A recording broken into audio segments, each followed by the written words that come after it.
আলাইকুম। ছোটকালে যখন ছিলাম তখন দেখেছি গ্রাম অঞ্চলে এবং তারা চাষাবাদ করত, সব রকম ফসল তারা ফলাতো।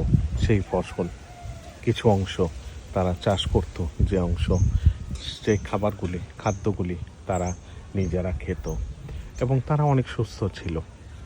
তারা এইরকম অবস্থা কখনো দেখি নেই, কিন্তু গ্রামে এখন অবস্থা আরও বেশি ক্ষতিগ্রস্ত।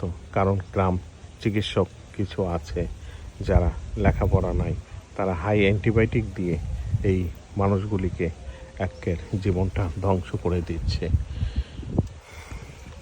কিছু বলার নাই। প্রশাসন কি করবে? নিজেই যদি আমি সচেতন না হই, নিজেই যদি আমি চিন্তা না করি, আল্লাহ তাআলা যে উপরে ইনি আছেন, ইনি দেখতেছেন। কারণ একটা সাধারণ নর্মাল জ্বর হলে হাই অ্যান্টিবায়োটিক দিলে হয়তো বা জ্বরটা একদিনে সেরে যাবে। ডাক্তার মনে করবে, যারা সুস্থ হচ্ছে তারা ভাবছে যে আমার ডাক্তার খুবই ভালো এবং সুস্থ করে দিল, কিন্তু তার হাই অ্যান্টিবায়োটিক দিয়ে তার শরীরের যে কোষগুলি নষ্ট করে দিল, তার শরীরে যে দীর্ঘ একটা স্বাস্থ্য সেই ঝুঁকিতে ফেলে দিল।